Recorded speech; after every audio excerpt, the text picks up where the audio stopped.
제가 한 절 여러분이 한 절 그렇게 교독하겠습니다. 제가 먼저 읽겠습니다. 안식일이 다 지나고 안식 후 첫날이 되려는 새벽에 막달라 마리아와 다른 마리아가 무덤을 보려고 갔더니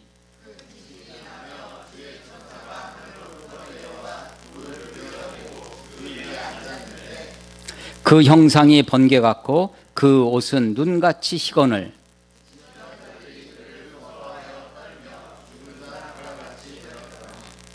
천사가 여자들에게 말하여 이르되 너희는 무서워하지 말라. 십자가에 못 박히신 예수를 너희가 찾는 줄을 내가 아노라.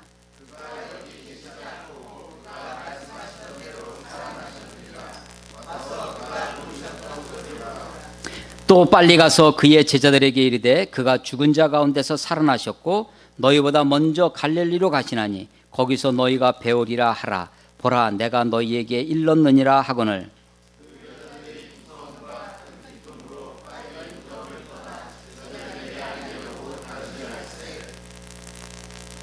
예수께서 그들을 만나 이르시되 평안하냐 하시거늘 여자들이 나아가 그 발을 붙잡고 경배하니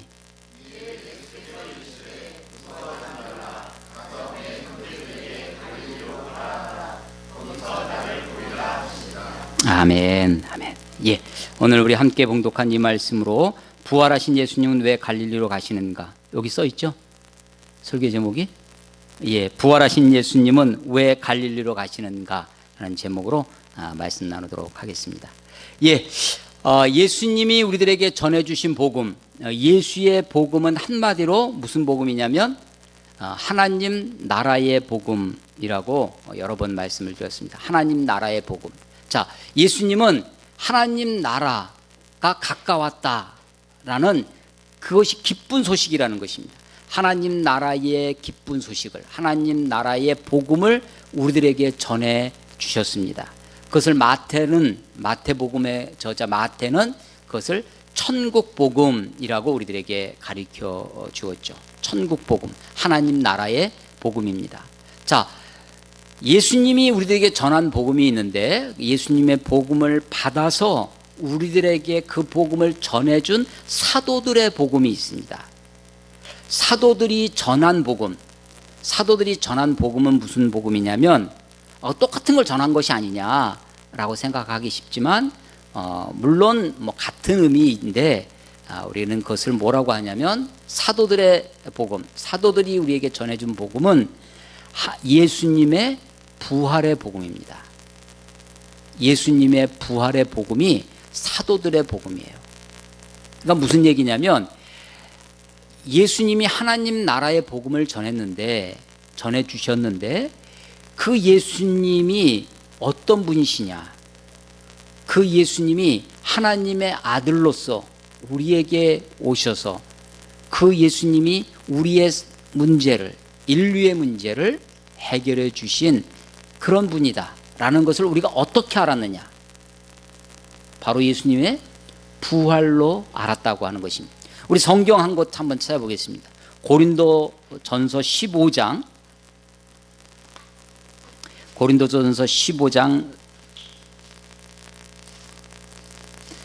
3절, 고린도전서 15장 3절에서 6절까지 한번 같이 읽어보겠습니다. 3절에서 6절 시작. 내가 받은 것을 먼저 너희에게 전하였노니 이는 성경대로 그리스도께서 우리 죄를 위하여 죽으시고 장사 지난 바 되었다가 성경대로 사흘 만에 다시 살아나사 게바에게 보이시고 후에 12 제자에게와 그 후에 500여 형제에게 일시에 보이셨나니. 아멘. 예. 내가, 바울이 얘기하는 거죠.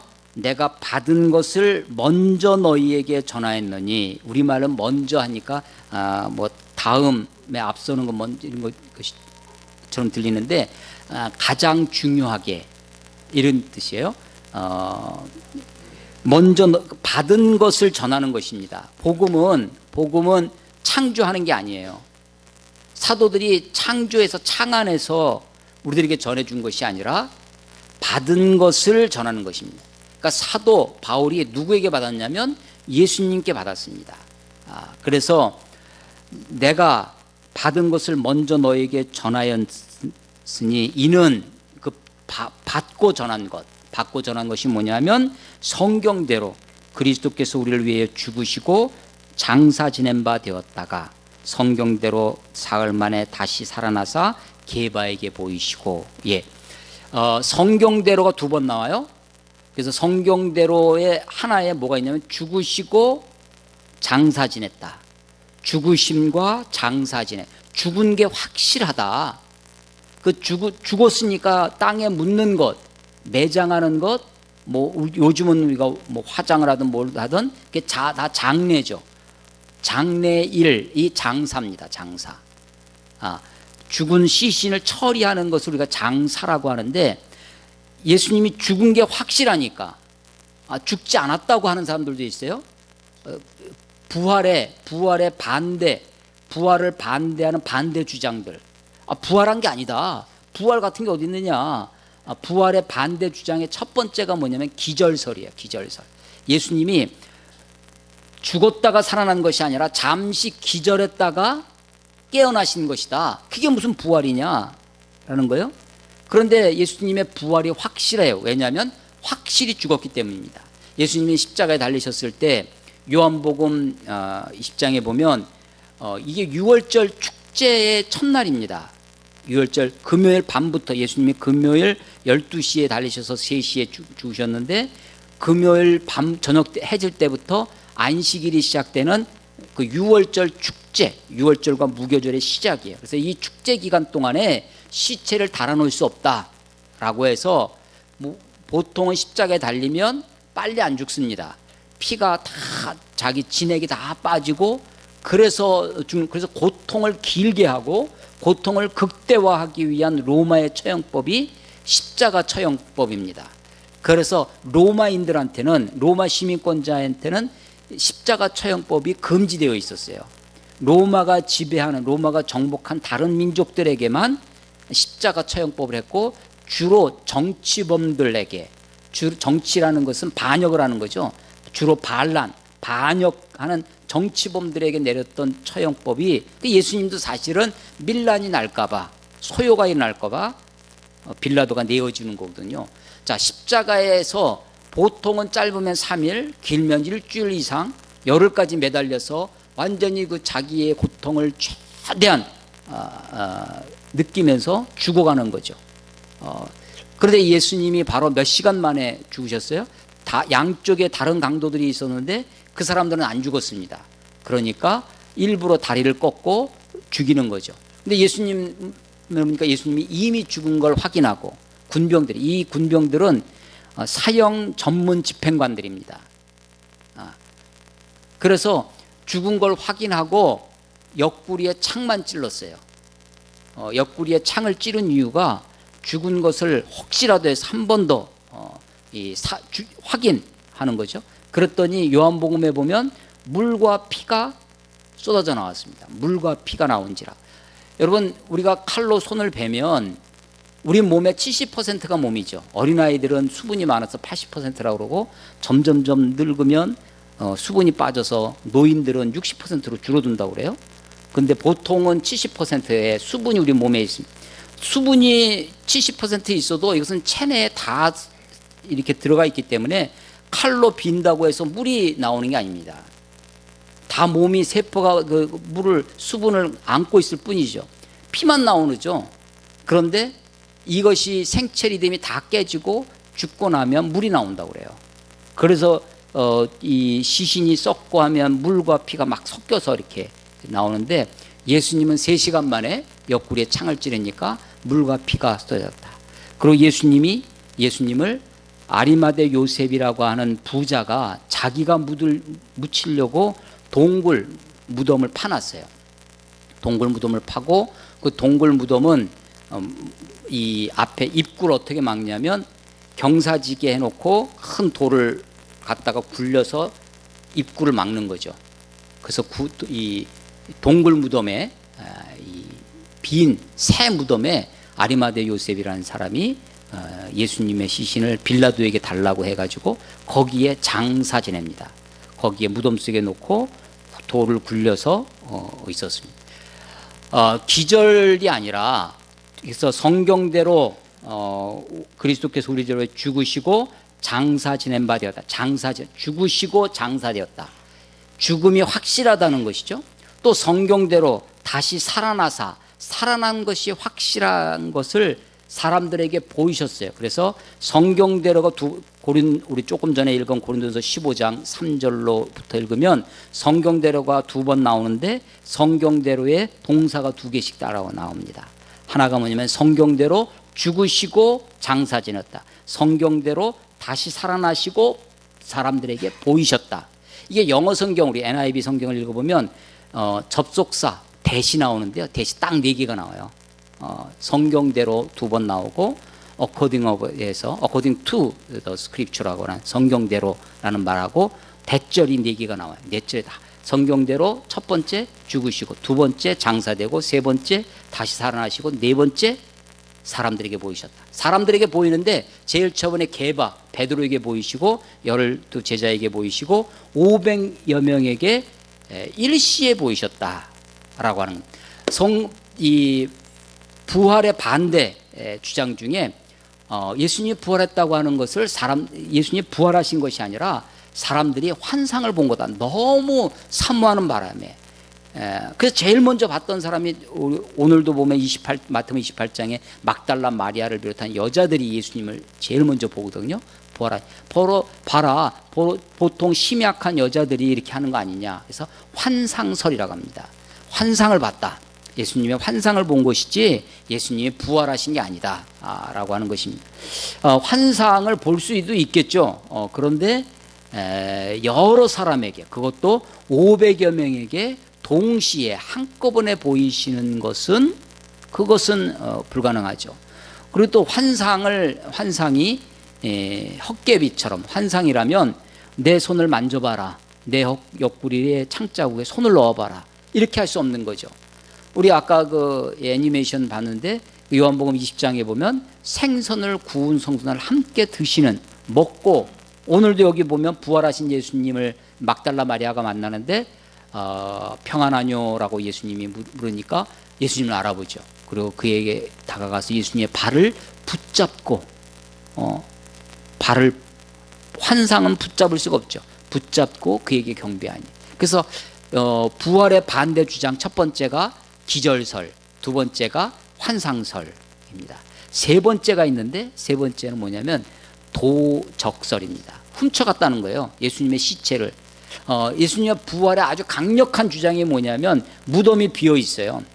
로마가 막 그 팔레스틴에 예수가 부활했다라는 소식이 막 소문이 퍼져나가고 사람들이 예수님을 믿기 시작해서 초대교회 크리스찬들의 모임이 굉장히 커졌습니다. 사도행전 2장에 보면 3,000명, 5,000명 허다한 제자들 이렇게 막 숫자가 늘어나고 예루살렘에만 머무는 것이 아니라 이 역동속이 예루살렘에서부터 안디옥으로 소아시아 일대에 유럽에까지 예수 믿는 예수파, 예수당이 소위 후대에는 그걸 우리가 기독교라고 이름을 붙이기 시작하는데 크리스찬이티, 그리스도인이라고 이름을 붙이게 하는 처음에는 유대교인 줄 알았습니다. 유대교인 줄 알았어요. 그래서 처음에 처음 기독교인들조차도 자신들이랑 유대교인들을 구별하지 못했어요. 그래서 유대인들이 모이는 회당에서 모이고 유대인들이 모였던 안식일에 모였습니다. 그런데 점점점 모임이 될수록 우리가 유대교가 아니구나, 유대인들하고 다르구나 라는 것을 알게 됩니다. 그래서 안식일 날 모이는 것을 안식 후 첫날, 오늘 그 28장 1절에 안식일이 다 지나고 안식 후 첫날, 이게 안식 후 첫날이 바로 안식일은 토요일이고 안식 후 첫날이 오늘날 우리가 일요일, 우리가 주일로 지키는 주일, 주님의 날이라는 거죠. 로즈데이입니다. 주님의 날이라고 하는 안식 후 첫날에 모이기 시작합니다. 유대인들과 같지 아니하다는 것을 모임이 달라지기 시작하는 겁니다.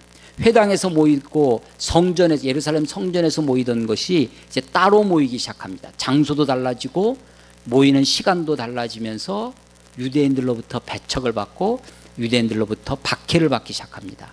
로마 사람들로부터도 박해와 핍박을 받기 시작합니다. 하는 거죠. 안식 후 첫날이라고 하는 것은 예수님의 부활의 소식을 전하는 사복음서, 마태, 마가, 누가, 요한 사복음서의 공이 네 복음서가 전부 다 안식 후 첫날을 강조하고 있고요. 이 사복음서에 공이 등장하는 사람이 있는데 막달라 마리아입니다. 다른 곳에서는 오늘도 막달라 마리아와 다른 마리아가, 야고보의 어머니 마리아가 있었어요. 근데 여기는 그냥 마태복음에는 다른 마리아라고 되어 있는데, 뭐 마가복음이나 누가복음에는 뭐 살로메 이름도 등장하고 여러 사람들이 등장을 하는데 한 번도 빠지지 않는 사람, 그리고 항상 맨 앞에 거명되는 인물이 누구겠어요? 눈치가 있으면 막달라 마리아입니다. 막달라 마리아가 그래서 초대교회에 굉장히 주도적인 인물이었다라는 것을 우리가 알 수 있죠. 그래서 이 예수님의 부활을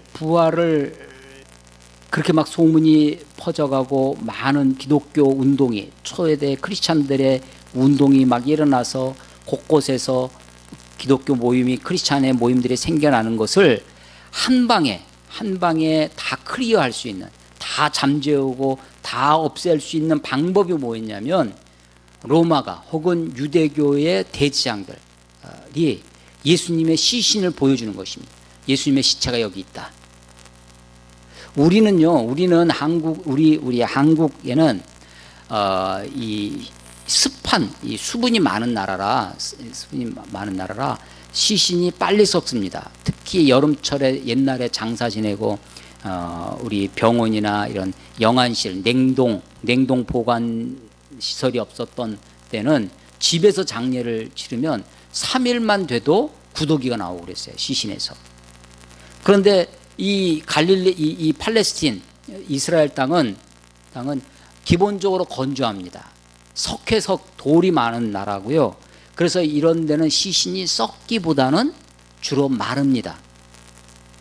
시신이 오래 가요. 그래서 제가 한번 가봤던 수도원에 한번 들어가 문이 없어요.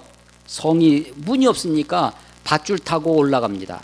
한번 들어가면 못 나옵니다. 죽을 때까지 거기서 기도하고 수도 생활하면서, 그게 수도사의 삶입니다. 캐더린 수도원이라는 곳을 한번 가봤는데 지금 이제 관광지화 되어 있죠.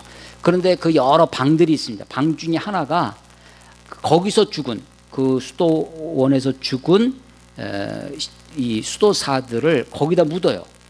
가묘를 합니다.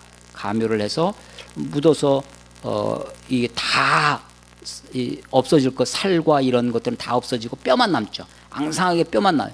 그럼 뼈를 그 성인들이라고 생각해서 수도사들의 죽은 이 뼈를 성스럽게 생각합니다. 그걸 보관해요. 꼭 유치장 철망처럼 이렇게 되어 있는데 그 바깥에서 다 볼 수 있게 되어 있습니다. 머리는 머리대로 해골만 모아놓은 방, 대퇴부 모아놓은 방, 다 섞여 있어요. 그래서 내 시체가, 내 뼈가 저 성현과 함께 붙어 있는 걸 영광으로 생각했대요.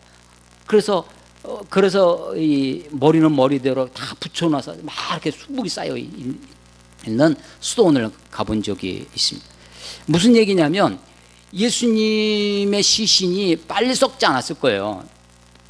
그래서 예수님의 시신을 갖다가 보여주면서 니들이 믿고 있는 부활했다고 뻥을 치는 제자들 봐라, 예수의 시체가 여기 있다 라고 했다면 기독교가 아마 온전히 쓰지 못했고, 기독교는 다 사교 집단, 사이비, 사기치는 그런 모임으로 전락했을 것입니다.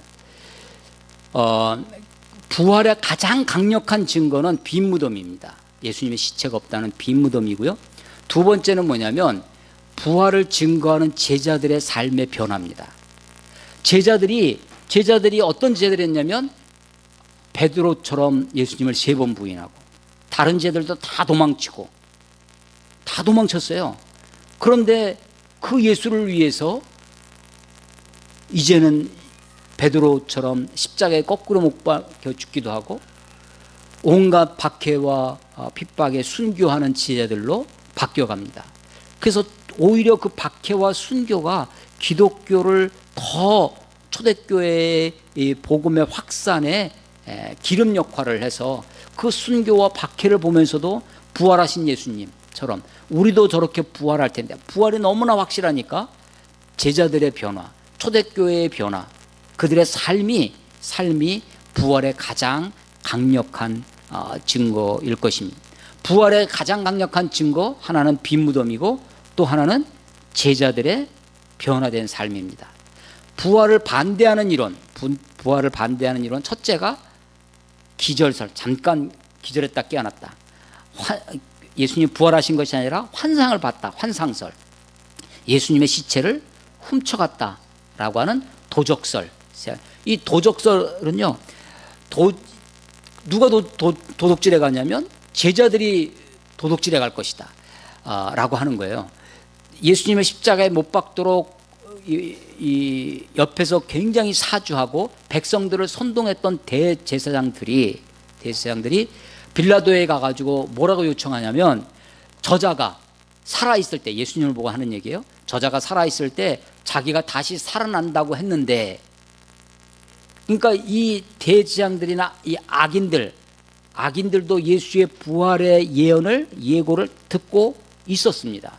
그래서 저자가 살아있을 때 사흘 만에 다시 살아난다고 했는데, 혹시라도 그의 제자들이 이 시체를 가져다가 예수가 살아났다라고 하면 지금 이 백성들의 이 소요를 잠재울 수 없으니까 훔쳐가지 못하도록 무덤을 지켜달라고 요청을 합니다.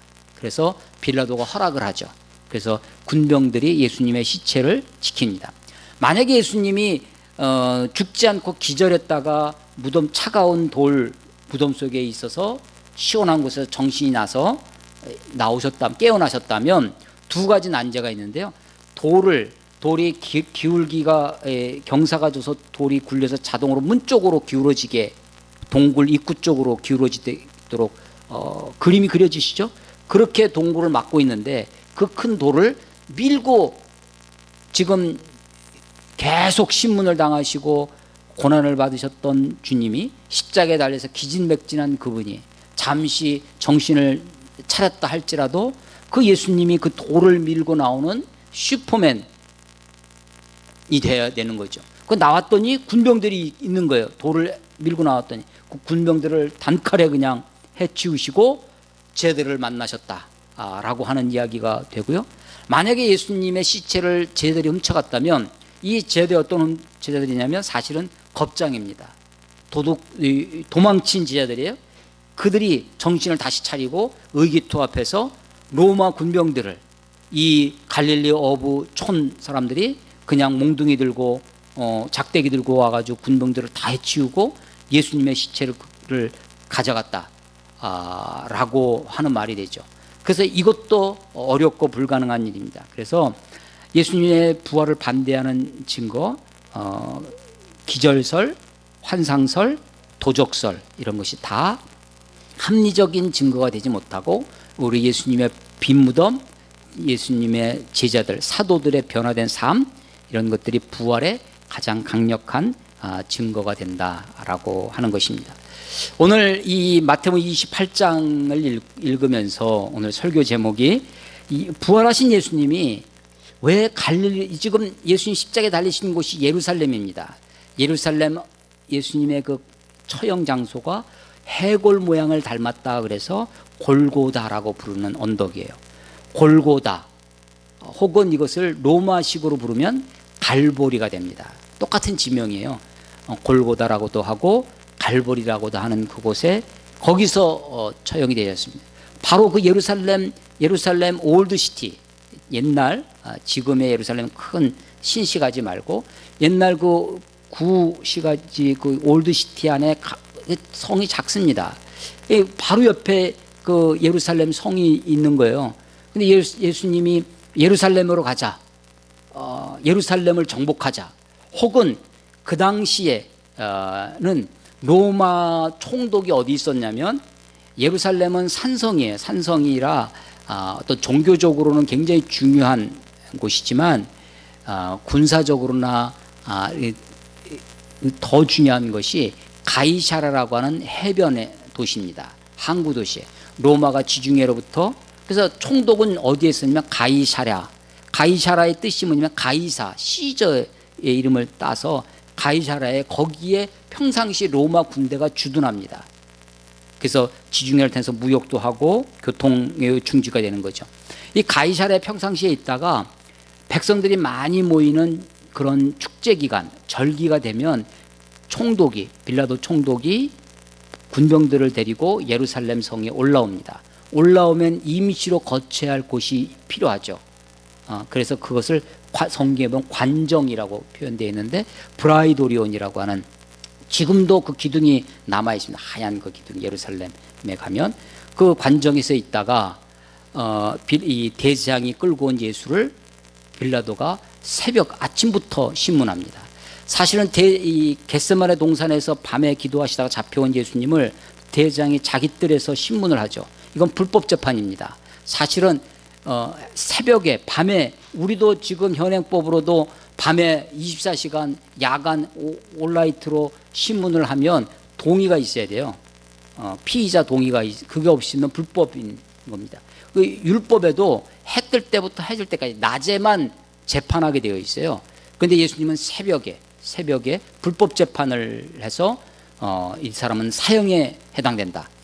자기가 자칭 하나님이라고 그랬다. 라고 해서 빌라도에게 넘기죠.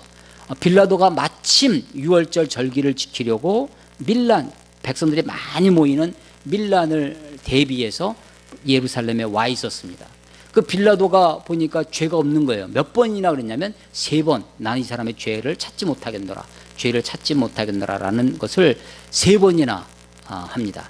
결국은 자기 손을 씻고 대제사장이 선동하는 백성들의 말에 귀 기울여서 그만 예수님을 내어주게 되죠. 그리고 예수님을 십자가에 못 박고 나서 안식 후 첫날 여자들이 먼저 가서 무덤에 가봅니다. 여기 보면 2절에 보면 큰 지진이 나며 주의 천사가 하늘로부터 내려와 돌들을 굴려내고 그 위에 앉았는데, 돌 위에 앉았다는 거예요. 그 형상이 번개 같고 그 옷은 눈같이더라. 이 천사의 묘사는 사복음서에 다 조금씩 다릅니다. 마가복음 같은 경우는 흰 옷 입은 청년이라고 되어 있어요. 청년이라고, 아마도 천사가 힘센 돌을 굴려낼 정도로 그런 천사였던 모양입니다.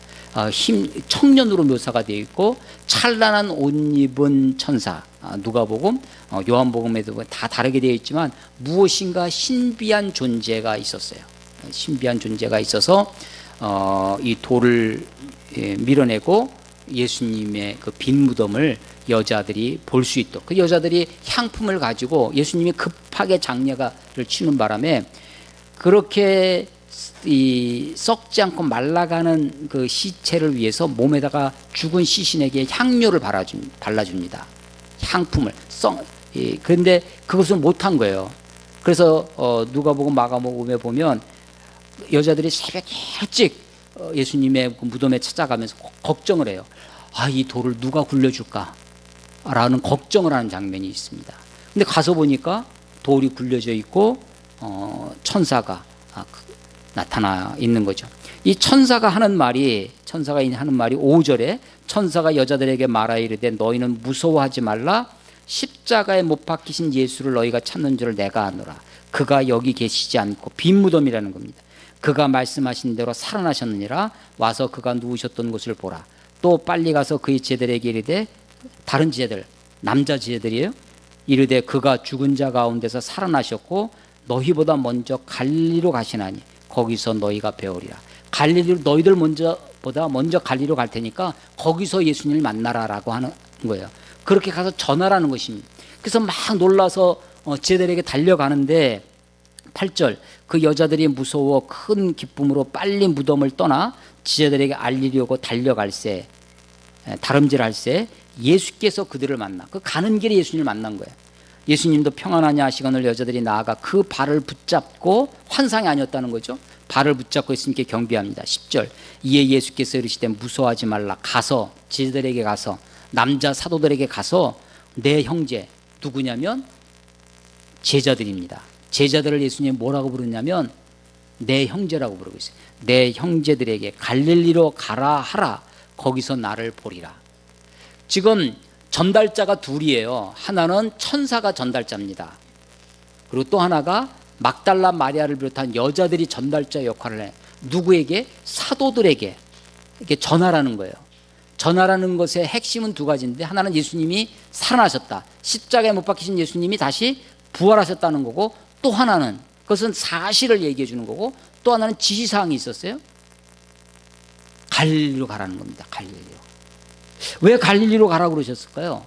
아니, 그거를 갈릴리로 가는 게 꼭 필요하다면 예수님이 직접 제자들에게 야, 갈릴리로 가라 나타나셔서 그러시면 될 텐데, 직접 하시지 아니하시고 이 다른 전달자를 통했어요. 다른 전달자를 통할 때 여자들에게만 한 것이 아니라 처음에는 천사를 통해서 여자에게 얘기하고, 그 여자에게 다시 한번 예수님이 전달 사항을 가르쳐 주십니다. 갈릴리로 가게 가라고, 거기서 나를 만날 것이라고 말씀하시는 것입니다. 아니, 지금 그들이 어디 있냐면 예루살렘 성 안에 있습니다. 골고다 언덕, 그래서 예수님이 죽으시고 바로 옆에, 그 옆에 예수님을 묻은 거예요. 장사 지낸 것입니다. 제자들이 아직 예루살렘에 남아 있습니다. 아니, 예루살렘에서 직접 제자들을 만나는 것이 목적이라면 그냥 그들에게 가시면 됐을 텐데, 예루살렘에 있는 그들에게 직접 가신 것도 아니고, 또 그들에게 직접 말씀하시는 것도 아니고, 갈릴리가 꼭 필요하다면 갈릴리로 가라고 제자들에게 야, 나 갈릴리로 갈 테니까 빨리 와라 하고 제자들에게 직접 말씀하시지 않으시고, 전달자를, 메신저를 세워서 전달자를 통해서 그 이야기를 전하십니다. 예루살렘이 아니라 갈릴리로 가라고 그렇게 말씀하시는 겁니다. 오늘 설교의 제목이 왜 부활하신 예수님이 왜 갈릴리로 가시냐라는 그런 의문점을 갖고 있는 것입니다.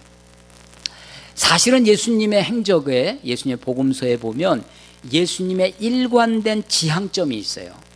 공간적인 지향점은 예루살렘입니다. 예수님이 자꾸만 예루살렘으로 가려 하시는지라, 예루살렘으로 가시려고, 예루살렘으로 가야 되겠다, 예루살렘으로 가자. 제자들은 아니, 거기 가면 유대인들이 우리를 박해할 텐데 왜 거기를 가십니까? 제자들은 두려워 떱니다. 제자들은 거기에 의문을 가지고 있었어요. 그런데 예수님은 자꾸만 예루살렘으로 가야 된다, 예루살렘으로 가야 된다. 예루살렘 지향점이 있습니다. 예수님이 정말 이스라엘의 잃어버린 자를 위하여 오셨다고 합니다. 예수님이 나중에 부활하고 승천하시기 전에 40일 동안 사도행전 1장에 보면 제자들과 함께 계셨는데, 그때 예수님이 승천하시기 전에 하신 말씀이 두 가지예요. 하나는 뭐냐면 너희가 이 예루살렘을 떠나지 말고 약속하신 것, 성령님인데 아버지께서 약속하신 것을 기다리라.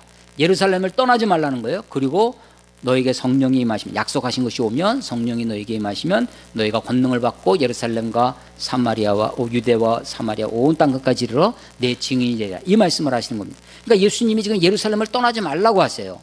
예수님 자신이 예루살렘으로 자꾸만 가시려고 하십니다. 그러니까 평상시에는 예수님이 지향점이 어디 있었냐면 예루살렘에 있었습니다. 근데 부활하신 예수님은 뭐라고 하냐면 갈릴리로 가라는 거예요. 갈릴리로. 왜 갈릴리로 가느냐? 왜 갈릴리로 가느냐라고 하는 것이죠. 그것도 천사들을 통해서, 그리고 여인들의 입을 통해서, 메신저를 통해서 하시는 거죠. 소위 전달 명령을 하는 것입니다. 왜 직접 제자들에게 갈릴리로 가라고 직접 말씀하지 않으시고 굳이 예루살렘이 아니라 갈릴리까지 가도록 하셨을까 하는 것입니다. 아마도 예수님이, 부활하신 예수님이 직접 나오셔서 갈릴리로 가라라고 말씀하셨다면 여기에는 다른 것이 필요하지 않고 그냥 그것을 받아들일 것이냐 말 것이냐, 그 명령을 따를 것이냐 말 것이냐, 순종할 것이냐 불순종할 것이냐라는 선택만 있겠죠. 그런데 여인들이 와서 전해줘요. 그 전달을 받으면 예수님이 부활하셨다라는 메시지, 예수님이 갈릴리로 가라고 하셨다는 그 메시지를 내가 믿을 것이냐 말 것이냐라고 하는 믿음의 문제가 하나 끼어들게 됩니다. 순종과 불순종은 다음 문제가 되고, 믿을 것이 우리들에게 그래서 항상 요구되는 게 있어요. 우리 성도들에게, 크리스찬들에게 요구되는 것이 믿음입니다. 내가 그것을 믿음으로 받을 것이냐 그렇지 않을 것이냐 라고 하는 것이죠. 예수님이 갈릴리로 가서 만난 사람들이 제자들인데, 제자를 만나러 가시죠. 어떤 제자들이냐면 사실은 예루살렘에서 예수님의 부활을 들었습니다. 여자들에게 듣고 베드로와 요한이 가서 빈 무덤도 확인하고 왔습니다.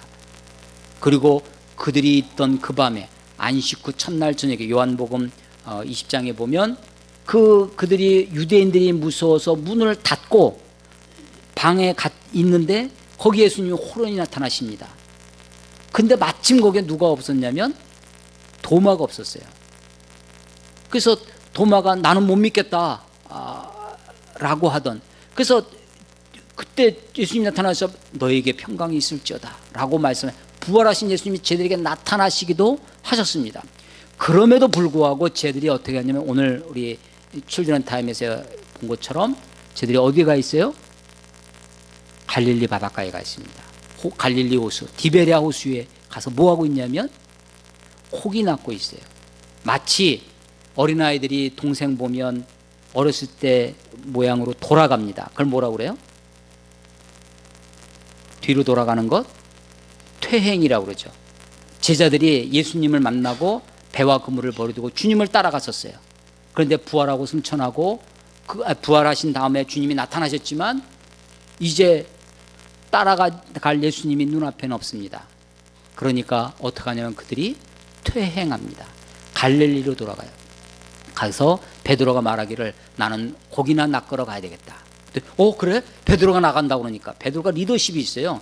그래서 베드로가 우두머리다 그래서 머리 숫자를 써서 우두머리의 그 권위를 받았다 그래서 수임 베드로 수임권 교회, 이런 기념교회도 갈릴리 호숫가에 있습니다. 베드로가 그렇게 했다니까 지혜들이 덩달아 따라서 그래 우리도 가자 해가지고 고기를 낚는데 한 마리도 못 낚았다는 거죠. 배 오른편에 그물을 던져라 했더니 던졌더니 고기를 153마리 153 153마리나 153마리 모나미라고 그랬죠. 153마리의 고기를 낚게 되었다라고 하는 것입니다. 자, 예수님이 왜 갈릴리에 가셨느냐? 제자를 만나기 위해서 가셨습니다. 근데 어떤 제자들이냐? 낙심하고 낭망한 실패한 제자들을 찾아 가시는 것입니다. 예수님이 왜 갈릴리로 가시느냐? 그들의 일상으로 돌아간 그들, 퇴행한 그들을 찾아오시는 거예요. 그래서 예수님이 어떤 예수님이냐? 예수님은 우리들을 추적해 오시는 분이십니다. 도망친 제자들, 갈릴리로 돌아간 그들을 추적해 오셨어요. 그런데 추적해 오셔서 그분이 하신 일이 뭐냐면 추억하게 하십니다. 추억. 그래서 추억하게 할 수 있는 기억장치를 갈릴리 그 호숫가에 마련해 놓으셨어요. 제일 처음에 기억장치 1이 뭐였냐면 텅 빈 배입니다. 허탕친 배, 허탕친 밤. 밤이 맞도록 수고했을 때 얻은 것이 하나도 없는 그 허탕친 인생, 실패한 인생처럼 보이는 그 배에 찾아오세요. 그래서 그물을 깊은 곳에 내려라, 그물을 배 오른편에 던져라 라고 말씀하십니다. 그래서 그물이 찢어질 정도로 많은 고기를 낚고 153마리나 되는 많은 물고기를 낚아요. 그래서 그것을 기억하게 하시는 거죠. 그래서 그 기억은 무슨 기억을 하는 거냐면 주님이 나를 만나러 오셨구나, 주님이 나를 부르셨구나, 우리가 기억해야 할 것이 있습니다. 하나님의 부르심을 기억하는 것입니다. 예수님이 지금 갈릴리까지 추적해 오셨어요. 도망친 제자들을, 일상으로 돌아간 퇴행한 제자들을 추적해 오신 분이 추억하게 하십니다. 그 기억장치 첫 번째가 허탕친 밤, 텅 빈 배였습니다. 두 번째 기억장치가 있는데 숯불입니다. 밤새도록 고기를 낚았는데 못 낚다가 많은 고기를 낚았죠. 그러니까 그제서 주님이 보이는 거예요. 주님은 못 알아봤어요.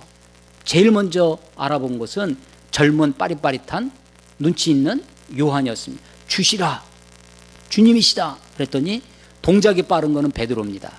베드로가 그냥 물속에 아까 막 수영하는 것처럼 50길 정도 되는 그런 길이었다는데 베드로가 와서 주님 가까이 와서 보니까 주님이에요. 근데 주님이 이미 어떻게 했냐면 숯불을 피워놓고 있습니다. 그러니까 날씨가 그렇게 이 팔레스틴도 밤은 춥다는 것을 알 수 있죠. 그 해변에 오니까 숯불을, 근데 그 숯불은 사실은 베드로가 예수님을 배반할 때 숯불에서 불을 쬐고 있다가 너 갈릴리 사람 아니냐? 나는 아니라, 나는 모른다, 예수님을 모른다고 하고 저주까지 했던 배신의 장소가 어디냐면 숯불이었습니다. 그리고서는 거기에 생선을 구워놓고 계십니다.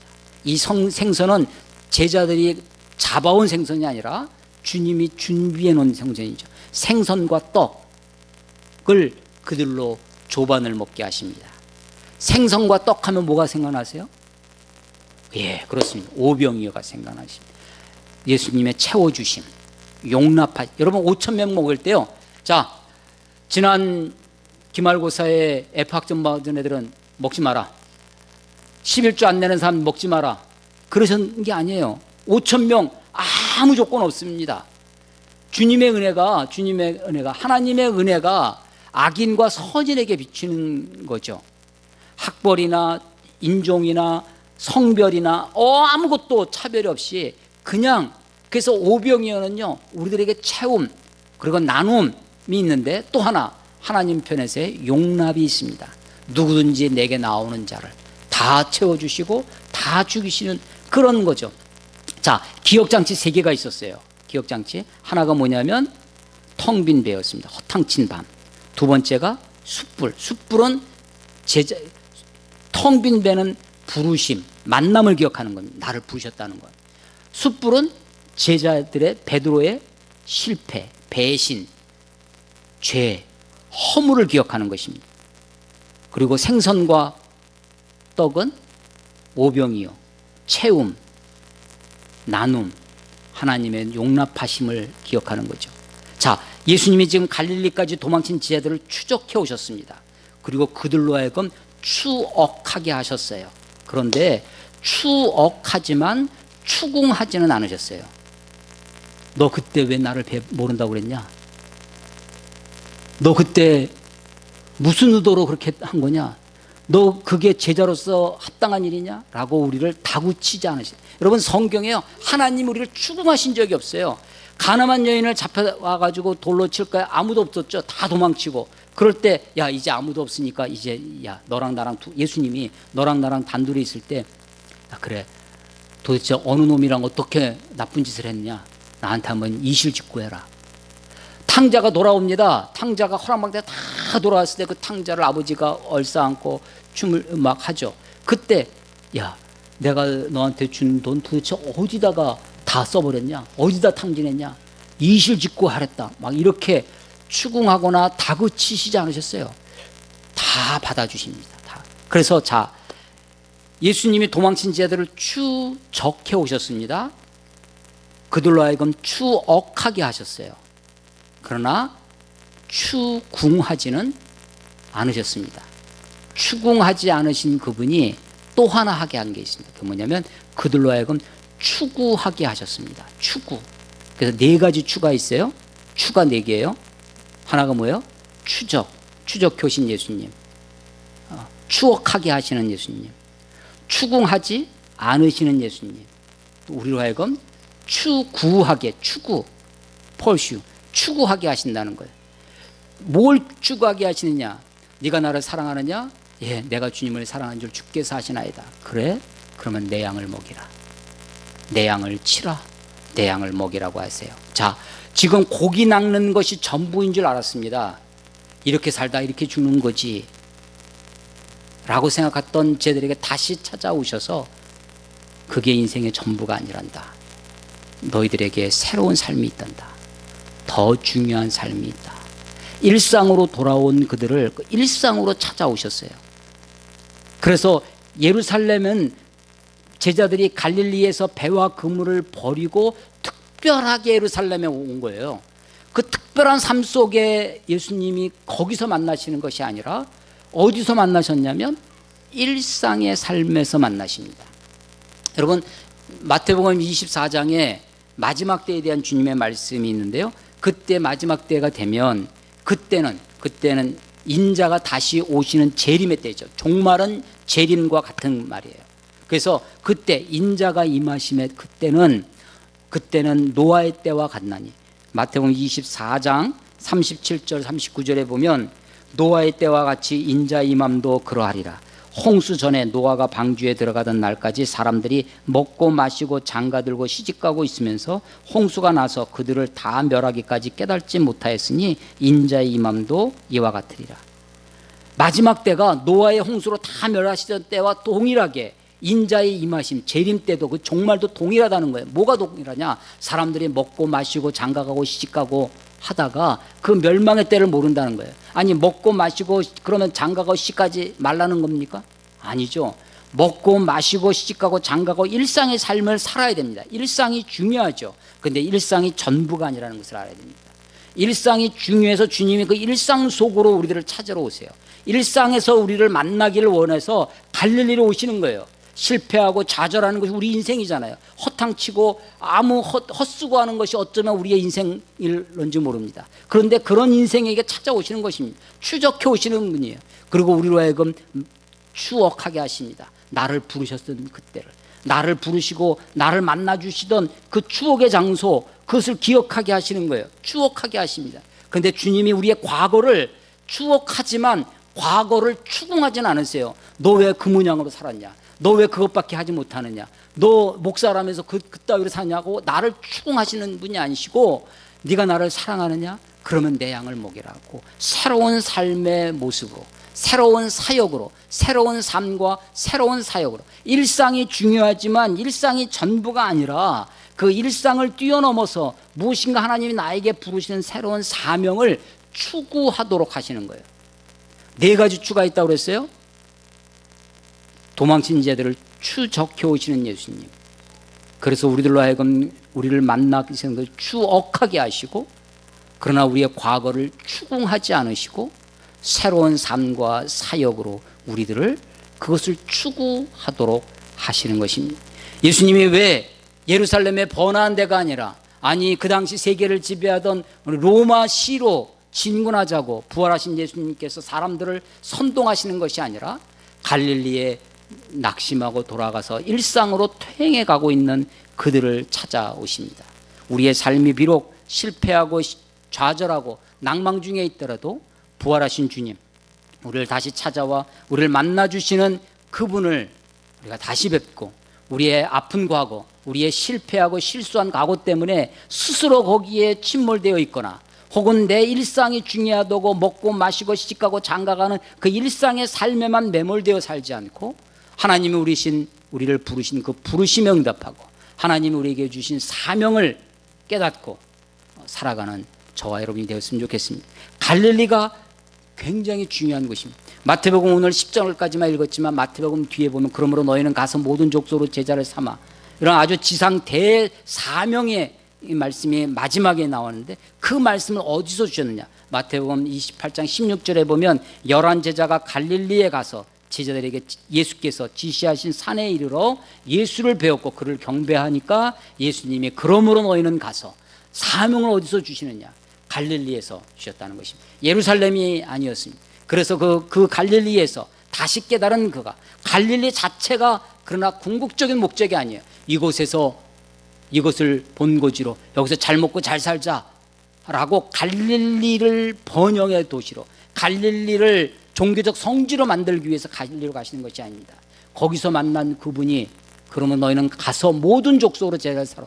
마가복음 16장 15절에 보면 온 천하에 다니면서 만민에게 복음을 전파하라고. 사도행전 1장 8절에 보면 그런 성령이 너에게 임하시면 너희가 권능을 받고 예루살렘과 온 유대와 사마리아와 땅끝까지 이르러 내 증인이 되라고 하는 것입니다. 예수님이 갈릴리의 소리를 만나기를 원하세요. 일상에서 만나기를 원하시지만 일상에서 사는 것이 아니라 거기서 벗어나서 더 다른 세계로 우리를 부르신 그 부르심의 모습으로 우리를 이끌고 계신다는 사실을 다시 한번 마음에 새기며, 갈릴리에서 주님을 만나 새로운 인생의 비전과 꿈을 가지시기를 주의 이름으로 축원합니다. 기도하겠습니다. 하나님 아버지 은혜를 감사합니다. 허탕치고 헛수고하고 때로는 실수하고 실패하고 좌절하고 낙심해서 그냥 그렇게 사는 것이 인생이지 뭐 하고 일상으로 돌아가 거기에 머무르려 하는 우리들을 다시 추적해 오시고 우리로 하여금 주님과의 만남을 추억하게 하시고 우리를 있는 모습 그대로 받으시며 우리의 아픈 과거를 추궁하지 아니하시는 하나님의 그 넉넉하신 사랑과 풍성하신 은혜를 감사를 드립니다. 하나님, 있는 모습 그대로 우리를 받으시지만 있는 모습 그대로 있기를 원하지 아니하시고 하나님의 형상을 닮은 하나님의 사명을 붙든 제자로 살기를 원하시는 주님을 높이며 주님을 쫓아갈 수 있도록 주님을 따라가는 우리의 삶이 되도록 하나님 축복해 주시옵소서. 주님을 의지합니다. 주님을 찬양합니다. 예수님 이름으로 감사하며 기도드렸사옵나이다. 아멘.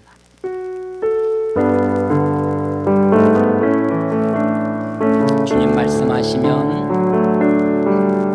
주님 말씀하신 내가 나아가리다. 주님 뜻이 아니면 내가 멈춰서리다. 나의 가고 서는 곳 주님 뜻에 있으니 오 주님 나를 이끄소서. 뜻하신 그곳에 우리 다 같이 일어서 나가겠습니다. 하신 그곳에 나 있기 원합니다.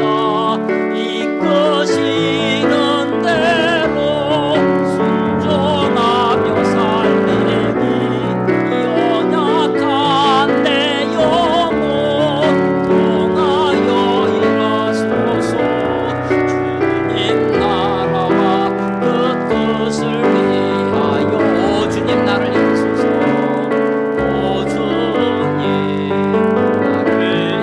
오 주님 나를 이끄소서.